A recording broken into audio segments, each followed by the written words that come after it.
जोहार। एक बार फिर से आपने मनकर स्वागत है आज करी अबुआ झारखंड कार्यक्रम में।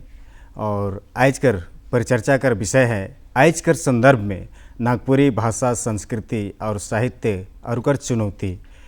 तो आज करी कार्यक्रम में हमरे कर संगे इस सब विषय में परिचर्चा करेले, बात विचार करेले हमरे संगे उपस्थित हैं नागपुरी जगत कर बहुत ही जाने माने लोक कलाकार श्री शिव शंकर महली।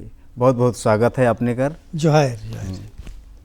और आज हमरे बात करब कि एखन कर जे समय है, इस समय में हमरे कर जे नागपुरी भाषा, संस्कृति और साहित्य लुप्त होते जाते बहुत बड़ चुनौती है।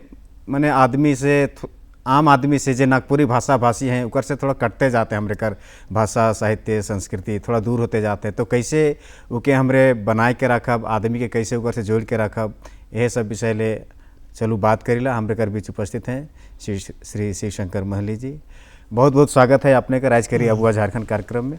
और सबसे पहले तो बधाई देवे चाहिए कि अपने कर इतना दिन तक आपने नागपुरी लोक गीत संगीत कर सेवा की रही और बहुत एक अच्छा मुकाम बना ही रहो रे आज नागपुरी लोक कलाकार क्षेत्र में। और अपने झारखंड सरकार कर संगे संगे राष्ट्रीय स्तर में भी, साथ ही साथ अंतर्राष्ट्रीय स्तर में भी अपन कार्यक्रम कर प्रस्तुति की रही। तो सबसे पहले हमरे बात करब कि आज कर जे समय है हमरे कर ओकर में हमरे कर जे भाषा है, खासकर नागपुरी भाषा, तो भाषा हमरे कर थोड़ा जैसन होवे के चाहिए, जैसन विस्तृत होवे के चाहिए, जे आदमी आम जन कर बीच रहे के चाहिए नागपुरी भाषा भाषी कर, वो थोड़ा कम होते जाते, कटते जाते। आदमी भी मन भी थोड़ा सा भाषा के नहीं बोला ना नागपुरी क्षेत्र से, नागपुरी घर से रहते हुए भी। तो इकर का कारण है? सबकर से पहले तो हम जितना श्रोतागण हैं, हम इनकर भाई बंधु कलाकार प्रेमी हैं, सब कोई के झारखंडी जोहार करीला। और इकर बाद में एक चीज़ कर हम सबकर से विनती करीला, गुहार करीला या आशा करीला कि हम इनकर भाषा संस्कृति जैसन रावरेखन बोलली से हिसाब से हमने कर दूर जे भागते जाते उके कैसे समृद्ध करल जाए। बात ये है। तो बात है कि जैसा अपन भाषा है, अपन घर में जे बोला है ना, जैसे नागपुरी भाषा बोला थे, बहुत कोई हिंदी बोलत है, लेकिन उके चाहिए कि हम इनकर गार्जियन जे हैं, हम इनकर जे माँ बाप हैं, आयो हैं, दादा दादी हैं, उन्होंने अपन भाषा के भी बचाए ले, आपस में नागपुरी के गुठियाए के चाहिए। और जब गुठियाबें तबे छुआ मन जानबें। और उमन के आधुनिकता में तो लाने के है, लेकिन अपन भाषा के, संस्कृति के, कला के छोड़े के नखे। अगर छोड़ देती तो हमनी मन अपन जे कला में, साहित्य और भाषा में जे प्रेम रहे, सद्भावना रहे, जे एकता रहे, उकर जे भाव रहे, उकर सामने दूर कैट जाब। और यह कारण है कि बहुत चीज़ में निरस्ता आते जाते, निरस्ता आते जाते। तो से अपन भाषा के अपन घर में जरूर छुआ मन के सब कोई शिक्षित करबें और ई भाषा के बताबें और इके गुठियाए कर कोशिश करबें, जे कि इके गुठियाए के सब कोई पारंगत होबें और अपन भाषा संस्कृति के अंतरात्मा से जानबें कि पुरखौती का नियम रहे, का संस्कार रहे, का भाषा रहे, का भाषा कर यूज करत रहे या प्रयोग करत रहे, कि हम इनके प्रेम और बढ़ते जात रहे। आपस में भाई में, मामा में, मौसी में, चाचा चचियाँ, काका काकी, दादा भौजी में जे प्रेम कर जे वार्ता रहे, से वार्ता के गुठियाल से तबे प्रेम बढ़ेला। और नहीं तो उकर में बिखराव आ जाएला, भाई भाई में मनमुटाव आ जाएला, नाता के नहीं जानी, संस्कार के नहीं जानी। अगर आपस में मिलत है, उस समय में जाए के नहीं मिली तो मन नहीं जानबे। से भाषा के भी बचाना जरूरी है, संस्कार के बचाना जरूरी है। चलो, बहुत बढ़िया बात कहली। तो जैसे नखन श्री शंकर महली जी कहलें कि घर से ही शुरुआत होनी चाहिए, अपन घर दूरा में छुआ उनके सिखाए के चाहिए, बताए के चाहिए अपन भाषा के बारे में। और लेकिन कहीं कहीं एखन देख लो नागपुरी भाषा में भी किस्म किस्म कर बोली बोले नागपुरी में। गुमला बटे रहे जाओ तो होने आऊ जाऊ मोयते, लेकिन थोड़ा सा रांची बटे आले थोड़े आओ जाओ चलते। तो इकर मतलब कैसे अपभ्रंश होते जाते, मतलब कैसे खंड खंड होते जाते, माने एक भाषा का ले नखे। एगो भाषा इसलिए नखे कि हमने विशेष करके पूरा विश्व में झारखंड ऐसा देश है या हमारा राज्य है या क्षेत्र है जेकर में एकले 9 रस कर यहाँ पर सामंजस्य भूमिगत है, और भूमिगत है और जगह जगह पर अलग अलग रस कर जो रसवादन होएला। कहे का मतलब है कि कोई लोहा क्षेत्र कर है, कोई तांबा क्षेत्र कर है, कोई कोयला क्षेत्र का है, कोई मिट्टी क्षेत्र का है। तो इस तरीका से उ जगन कर जैसे हमने बीज रोपीला तो बहुत जगन अगर टंगरा में बीज के रोपब तो वो बीज नहीं जन्मी, मटगर ठाव में रोपब तो जन्मी, माइदगर जगह में जंगल झाड़ कर किनारे रोपब तो ज़्यादा हुबगर हुई। से लखे हमिन कर पानी में भी अंतर है, से लखे बानी में भी अंतर है। तो से ले उकर जो प्रभाव पड़ेला, ये वैज्ञानिक कारण भी है कि उकर प्रभाव पड़ रहा। जैसे ऊंचा जगह है तो हवा आवत है, फ्रेश हवा आवत है, लेकिन जो नीचा जगह है वो जगह हवा आवेल, फ्रेश हवा आवेल, तनिक उनके दिक्कत होत है। तो उस जगह उनकर मन कर जे बात है। और दूसर बात हो गया कि हमने कर झारखंड में 9 भाषा कर आदमी रहे ना। मुख्यतः भाषा तो बहुत है, लेकिन उस क्षेत्र में जे जोन क्षेत्र में जे गेलक तनी तनी उन्हें ढल जाए ना। उ मन कर भाषा संस्कृति से तालमेल बन जाए तो कर बोली थोड़ा थोड़ा अपभ्रंश हो जाए। कहे के मतलब कि जैसे उरांव बटे गेली, उरांव क्षेत्र में गेली तो उरांव क्षेत्र में गेली तो कुछ कुछ उरांव का संस्कृति संस्कार से हम इनकर भाषा धीरे धीरे जुटते चल जाए और हमारा अपन भाषा छूट जाए। जे लगे मुंडारी क्षेत्र में अगर कुछ भाषा भाषी हैं तो वो बटे मुंडारी क्षेत्र कर भाषा से जुटता और टूटता फूटता हो जाए। तो से लगे भाषा कर जो तनी तनी अपभ्रंश होते गेलक तो वो चीज़ ई कारण है। लेकिन मेन या मुख्य हमने कर जो भाषा रहे से जैसे रातू महाराजा जे रहे पहले भाषा कर संस्कृति के बारे में बहुत संरक्षित दिल, उनकरे देन है या रातू महाराजा कर देन है जे कि यहाँ का नागपुरी भाषा पल्वित होलक, पोषित होलक या बहुत ही के संरक्षित रखे के लिए कोशिश कर लें। जैसे उमन राज दरबारी कवि जे रखा था, जैसे हम इनकर स्वर्गीय घासीराम या घासीराम बाबा जे नागपुरी कर महाकवि रहे। और उस तरह से हनुमान सिंह, ब्रजूराम, रुंगटू मलार, तो इस तरीका से करके जितना भी कवि मन रहे, महाकवि मन रहे, उमन दरबारी कवि रहे। और दरबारी कवि रहे तो उमन भाषा के, संस्कृति के, गीत के, नृत्य के, भाषा कर ये काव्य है, गीत कर काव्य है से के बचाए ले उमने बहुत कोशिश कर ले। और इकर संरक्षण दिले महाराजा रातू महाराजा दिले। और उनकरे देन है कि ये भाषा एखनो तक ले अपभ्रंश होते हुए भी बचल है। और नहीं तो हम इनकर गीत संगीत नृत्य भी खत्म हो जाता लग, जहाँ तक हमारा आसरा है। लेकिन उनकर देन है जो कि एखनो तक बहुत पुख्ता ढंग से हमने कर बचल है और इके भी बचाए कर हमने के कोशिश करे के चाहिए। और यह कारण है कि जो तनी तनी बिखराव जो है भाषा अपभ्रंश है, कोई बटे मोए तोय कहत हैं, कोई बटे आओ जा कहत हैं, कोई बटे आऊ जाऊ कहत हैं। तो ये भाषा जो है वह चलते तनी तनी जगह में अलग अलग है। मैंने अपने अगर कहे कर मतलब है कुछ भी हो लेकिन भाषा एखन है, एखन सब ठीना है, सब ठीना है और के राखे कर दरकार है, उके छोड़े कर दरकार रखे। हालांकि कुछ भी है कोनो क्षेत्र में जाती, लेकिन अपन भाषा के नहीं भूलाए के चाहिए। बहुत बढ़िया।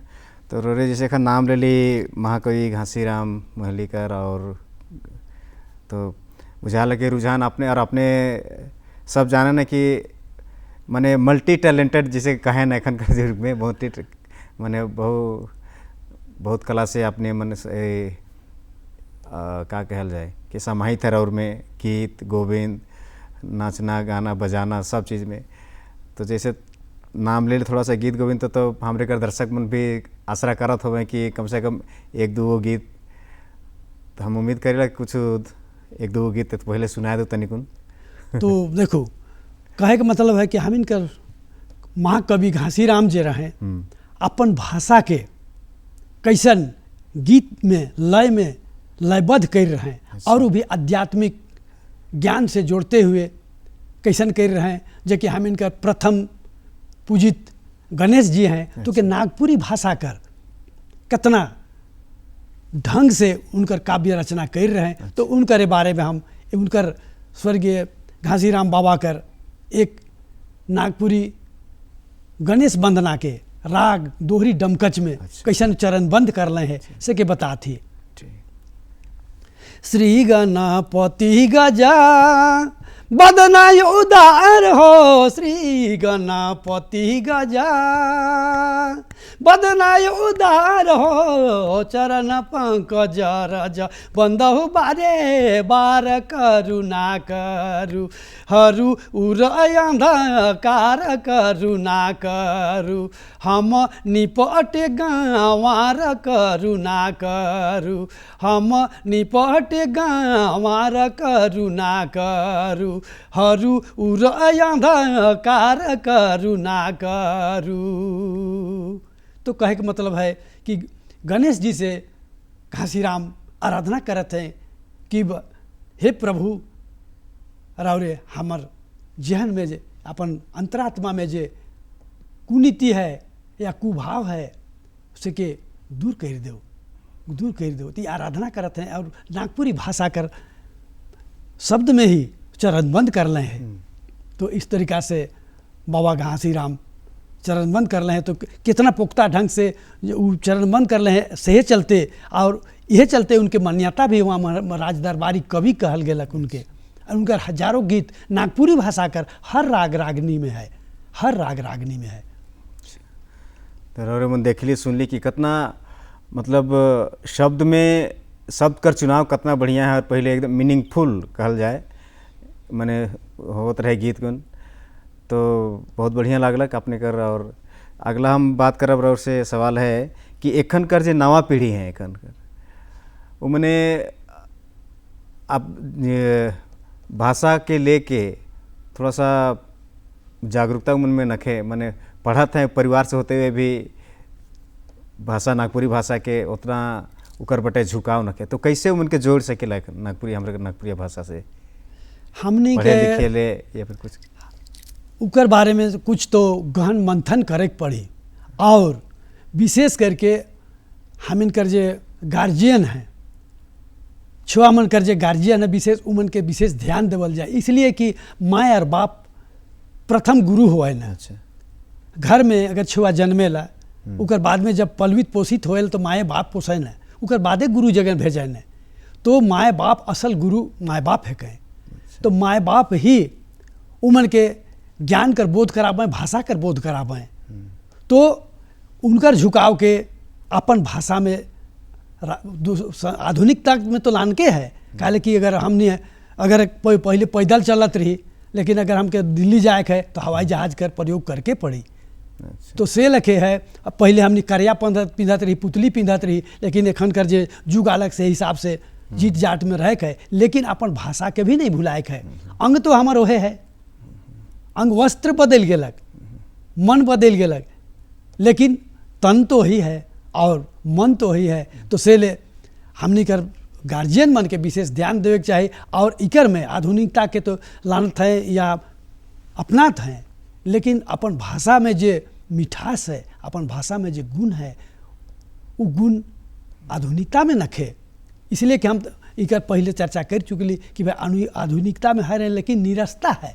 हाँ, नीरसता है। और इकर में जो मिठास है, इकर में जो ज्ञान बोध है, इकर में जो संस्कार है, उस संस्कार उकर में नखे।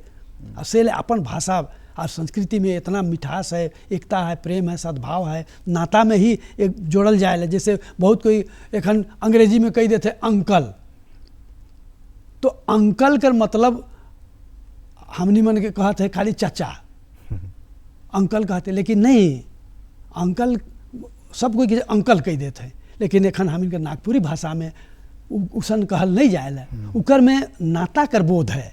काका, बड़का बाप, दादा, दीदी, बड़की माँ, मामी, मामा। तो इस तरीका से जो है उकर डायरेक्ट बोध हो जाए, मतलब सीधा सीधी उनकर से परिचय हो जाए कि हम काका के कहत ही। उस जगह अगर 4 गो खड़ा है तो 4 गो में से बुझ जाए ना कि के कहत है काका, के बड़का बाप, के मामा कहत है, के दादा कहत है, के यार कहत है। तो इस तरीका से अपन भाषा के हम इनकर गार्जियन मन के विशेष करके है, और हम इनकर कर्तव्य है कि छुआ मन के भी इकर बारे में जरूर गहराई से समझाए चाहिए। और कहे का मतलब है कि घर से मतलब खुद से पहल करे पड़ी, एकदम करके पड़ी। और नहीं कर ले उपाय न के, इसलिए कि आदमी छुआ मन दूर भागत है, उमन के तो ज्ञान बोध न के कि पाछे का होई, लेकिन गार्जियन तो जानत है कि पाछे का होई। छुआ मन तो जन्म ले आइगो के धराए ना, दिया के धर देवे, लेकिन डढ़ब से के तो नहीं जानबे तो से ले डढ़े के बट्टे नहीं ले गेले। माए बाप के तो ज्ञान देव के पड़ी, उके संरक्षण देव के पड़ी, और नहीं देवे तो गलती हो जाए, गलती हो जाए तो नुकसान हो जाए, और नुकसान के बचाए ले छुआ मन के उकर गार्जियन या हमिन के उनकर माए बाप के आयो आबा के ज्ञान देना अति आवश्यक है। वो भी प्रयोगात्मक रूप से, ये नहीं कि भाई खाली ज्ञान बोध दे देली से हो, से नहीं।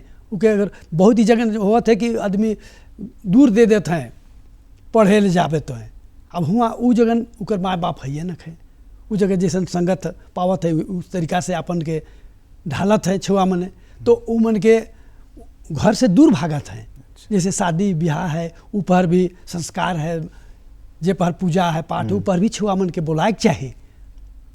होले देखा है ना कि भाई जैसे एकता कैसे बनत है, एक दूसरा के कैसे सहयोग करत है कैसे शादी में अलग, तो उ जगह नाना तरह का काम है शादी में, उकर सहयोग करत हैं। तो सब कोई जब सहयोग करत है तो उकरो मन हो जाए, अरे हमो जाती सहयोग करत ही, नून बाटत हिए, भात रिंधत हिए, या केकरो परिधान में सहायता करत हिए, श्रृंगार में सहायता करत हिए, तो अपने आप उकर ज्ञान आते जाएला, उकर से लगाव बढ़ते जाएला। और ये सब चीज़ छूट जाएला तो उ मने उ चीज़ की उ ज्ञान से दूर भाग जाना। और यही कारण है कि आज निरस्ता आते जाते हैं हमन कर संस्कार में, संस्कृति में, विचार में भी। चलो बहुत बढ़िया बात के बता लिए हमरे के। और एक बाद हमरे बात करब संस्कृति के बारे में। आज कर जे समय है संस्कृति अपने देखत हो कि बहुत जगह पहले हमरे कर शादी ब्याह घर में या कोनो ऐसा पर्व त्यौहार में ढाक नगड़ा ढोल मांदर ये सब मने बाजा मन बाजत रहे, लेकिन एखन है कि बहुत जगह देखे के लिए मिलेला मने डीजे बाजा के लगाना और अपन ढोल ढाक नगड़ा के भुला के उकर में मतलब नाचे ने डेगे ना। तो ये सब के फिर से कैसे हमरे मने स्थापित कर सकीला गांव घर में। एक बात है, एखन सुपट बात के आपने कहल है का कि डीजे के लगात हैं, तो डीजे के लगात हैं उकर एक के भाग है आवाज़ देना, और आवाज़ के फॉलो करके या आवाज़ के अनुकरण करके छुआ मने नाचत हैं, रीझ करत हैं। लेकिन हम इनकर पूर्णा संस्कारिक बाजा जे रहे, वाद्य यंत्र जे रहे, उकर का रहे क्योंकि स्वयं बजायक है, स्वयं गायक है, स्वयं नाचक है। और एखन के डीजे में केवल आवाज़ देवत है, अपने से गावे कर बजाए कर हुआ कोई स्थान नखे, और से अपन राग रागनी से आज के छुआ मन दूर भागते जाते हैं। राग के नहीं जानत है, खाली सुनत है और नाचत है, लेकिन गावत तो नखे। उकर जे रिहर्सल रहे, उकर जे प्रैक्टिस रहे, वो चीज़ नहीं होत है और नहीं होते। और बजायक जैसे बजायक तो नाना तरह के वाद्य यंत्र है, हम इनके पुरखा मने ऐसा वाद्य यंत्र के रचना करले हैं, और जे के बजाबें तो अंतरात्मा से रीझ उत्पन्न हुए, रीझ अंतरात्मा से पैदा हुए, तो उकर रीझ अलग है, एकदम पूरा मन से रीझ जावे तो उकर रीझे कर बात दोसर हो जाए, उकर माइत जाए ना कि भाई हमारी जगह आयोग संगे नाचत थी कि भाई संगे कि बाबुआ संगे कि माए संगे, उ जगह न के अखरा में उ जगह कोई माए बाप, कोई साधु संत या कोई छोट बड़ ऑफिसर या दरोगा मास्टर उ जगह नहीं रहे ना, उ जगह नाच जगह सब संगीत में मिल जाए ना, तो एक रास्ता आ जाए, एक रास्ता आ जाए। और उकर में का होएला कि जैसे बजात है ढोल के, मांदर के, नगड़ा के, सहनाई के, तुरही के, नरसिंघा के, करह के बजात है, तो उ जे बजा होवत है उकर लय जे है तत्काल के मिलत है। और दूसर कारण है कि जे डीजे बजा है उ तो एक लगातार जे बाजत है, जे धुन में जे लय में से बाजत है, उकर में नाचत है। लेकिन हमिन कर जे बजा रहे से तुरंत कैट के आवत रहे। और उ जगह 9 गो भाषा जे है, 9 रस जे है, संगीत में 9 रस जे है, और 9 रस कर सब मिश्रण उ जगह देखे ले मिलेला। और डीजे में एक तार उतार से बाजत है, उकर जगह नाचत है, और वहाँ बाजा है न के, गीत भी न के। और जे हमिन कर पुरखा चीज़ मन जे बनाए रहे कि तुरंत एक जन बजात है, एक जन गावत है, एक जन नाचत है, और तुरंत ओहो गावत है, ओहो बजात है, ओहो नाचत है। सेकर से का होत रहे कि बजाए भी सीखत रहें गावे के भी सीखत रहें और उ लय में नाचे के भी सीखत रहें। तो नौ रस कर नाच उपहर होत रहे, लेकिन एखन तो एक तार उतार से नाचत हैं, बस उकरे में मातल हैं। अब उनकर मानसिकता जो है केवल नाचे के में है, बजाए के में नखे, गावे के में नखे। तो वही कारण है कि हम इनकर उचटता आवते जात है। आदमी बजाए नहीं जानत है, गावे के नहीं जानत है, वो गीत के लय के नहीं जानत है, जे कि नौ रस में समृस होल है, मिलल है, से के नहीं जानत है। से इके डीजे के जहाँ तक यूज करे के चाहे वो भी आचार लखे करे के चाहे, लेकिन ये नहीं कि पूरे उकरे में डूबी गली। तो उकर से हम इनकर हरास होत है, ज्ञान कर हम इनकर जे रीज है उकरो हरास होत है, हम इनकर ज्ञान कर हरास होत है, राग रागनी के नहीं जानत हैं। से ले ज़्यादा एखन हम यह कहब कि डीजे के भी तनिक त्यागे के चाहिए, बजाए के चाहिए। लेकिन डीजे में भी अगर मान लो के उतराए देते हैं उल्लाय के तब तो ठीके है, लेकिन एखन जे लगाए देते हैं कैसेट के और कैसेट से नाचत है, ये और गड़बड़ है। वो तो एक किस्म कर बाजत है और उकर में नाचत है, लेकिन गीत और बाजा तो नहीं बजात है। तो एहले उके भी हमने के ध्यान देवे के पड़ी। तो एखन बहुत जगह देखे ले मिले कि ये बहुत पढ़ लिख के सब रीच करे ना, वहे ढोल मांदर में, वहे नगड़ा में, वहे ढाक में जब बाजा बाजे लगे तो मुरुक नाचे न कर में। लेकिन वह चीज़ के कहले तनिक बजा तो बाबू हाले मने नहीं पा रहे ना, नहीं कहें। तो सबकर का कारण है, मतलब मानसिकता उनकर बदलते जाते हैं या फिर बदले के पड़ी उनके कि वापस उन्हें अथी करे ले, वापस करे ले। एक तरह से हम इनके तो इकर में मंथन करके, मंथन का करे है इकर में एक चीज़ है, हमने के सरकार बटे भी ध्यान के आकर्षित करे पड़ी। अच्छा, मिलजुल के, इसलिए कि जगह जगह पर जो है अब एखन जैसे हमने कर बाजा छूटत है, ढोल ढाक कर बाजा छूट जाते, तो जे कलाकार बनात रहे ढोल ढाक नगड़ा के, उमन भी रोजगार से दूर भागते जाते हैं। अब वो किनी मांदर के, किनी ढाक के, किनी नगड़ा के तबे तो बनाई, तो बेचाबे नहीं करी तो झूठ मूठ कर बनाए के का करी। से उकर रोजगार में भी क्षति होत है। ये तो एक तरह से कहब तो अंतर तरह से भीतरे भीतरे सब चीज़ में क्षति होत है। क्षति कैसे होत है कि जे संगीत जे बाजत रहे, नाचत रहे, गावत रहे, तो उकर में राग रागनी जे रहत रहे, तो राग रागनी निकलत रहे बाजा से निकलत रहे। लेकिन जे ढाक नगड़ा के जे बनात रहे से मन कर आप तो बेचाते न खे, से ले मन अब कम बनात हैं। अब उनका रोजगार खत्म होते तो सब कोई उकरो से दूर भागते जाते। और एगो कला जे हम इनकर रहे ढोल बनाए कर, ढाक बनाए कर, मांदर बनाए कर, उ विद्या से भी दूर भागत है आदमी। और आज से चलते सरकार के बहुत बार हमने कहली है, और हम इनकर दादा मन जे हैं, हम इनकर गीत संगीत कर अगुआ मन हैं, उमन भी प्रयास में हैं कि कैसे ही बाँचे। तो हमरो ऊपर से उमन के पुरजोर जुगाड़ देवत थी, विचार देवत थी कि ई चीज़ के दादा मने सरकार तक के पहुँचाए के हर गांव में स्कूल खोलवाएँ, हर छुआ से आखिरी पढ़ाई कर स्तर है वहाँ तक अगर आदमी के एकजुटता करके पढ़ाई के शुरू करल जाए, राग रागनी के करल जाए, तो बतावें तो स्कूल में जब उनको रोजगार जब पैदा हो जाए तो अपने आप फिर ढोल मादर मने सीखे लागबें, बजाए लागबें, गावे लागबें। तो इस तरीक़ा से बची। तो बटे सरकार के भी ध्यान के आकर्षित करे हमनी कर फर्ज है, लेकिन उकर से ज़्यादा हमीन कर फर्ज है कि कैसे अपन छुआ मन के उके ज्ञान बोध कराब कि इके बचावें और बाँचवें और मन सीखवें। अच्छा, तो रीज वाला बात कर ली, संस्कृति शादी ब्याह वाला ऐसा। तो अब तो गाना तो गीत तो एगो नहीं जोड़ा होए के चाहिए। हमारे अगर दर्शक मन भी तनिक आसरा देखत होवे कि और को कोनो होए के चाहिए, तो कुछ संस्कृति से संबंधित, परंपरा से संबंधित कुछ गाना गीत गोविंद राग रागिनी से संबंधित दर्शक मन के सुनाई देते तो बहुत बेस होता है। तो बात ऐसा है जैसे एखन शादी ब्याह का लहत ही है, और शादी ब्याह चलत है, घनघोर चलत है, और जगह जगह चलत है। तो उ पहर में हमें झारखंड में नागपुरी भाषा में या हर भाषा में तरह तरह का राग रागनी है। जनानी पक्ष है, मर्दानी पक्ष है, और संस्कारिक गीत है, सीजनल गीत है। हाँ, तो एक तो गीत है एखन का शादी ब्याह कर है, तो गीत कैसन है, शादी पहर करे के, शादी में के गावल जाए कैसन गावे ना। एक आंबा हरियारा, एक आंबा पियर, एक आंबा हरियर एक आंबा पियर एक आंबा सजनी गे सिंदूरा बरन एक आंबा सजनी गे सिंदूरा बरन छोट आंबा हरियर बड़ आंबा पियर छोट आंबा हरियर बड़ आंबा पियर पाकल आंबा रे सिंदूरा बरन पाकल आंबा भाई सिंदूरा बरन।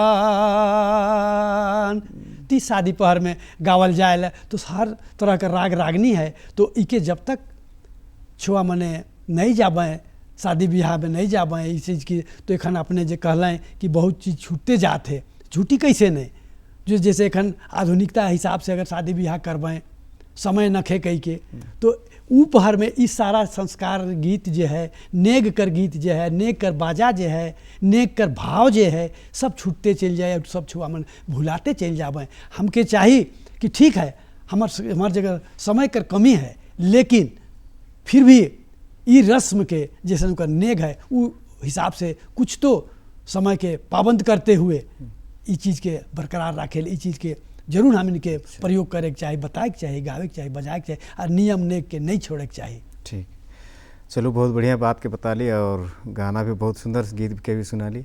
और एगो आखिरी सवाल अब हमारे बट से हैं कि साहित्य नागपुरी साहित्य आजकल युग में एखन हमरे का समय में स्कूल कॉलेज मन में पढ़ाई हुआ थे, लेकिन बहुत भाषा भाषी नागपुरी भाषा भाषी इकर में रुचि नहीं दिखाए ना, तो ये कैसे उमन से जोड़ल जाए उमन के?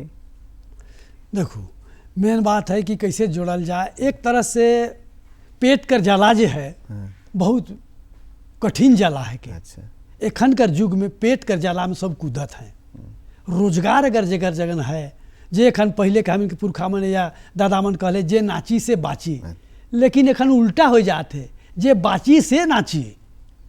पुरखा मन कही हैं अच्छा। नाची से बाची, लेकिन एखन ऐसा स्थिति आ जाए जे बाची से नाची।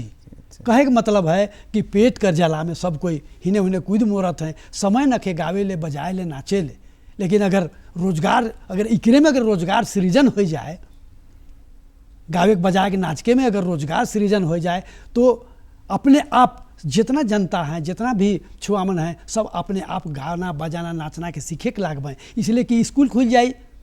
मान लो हाँ, बहुत बहुत धन्यवाद, बहुत सुंदर सुंदर बात के बता ली और एक बार फिर से आपने धन्यवाद है। धन्यवाद धन्यवाद। जोहार।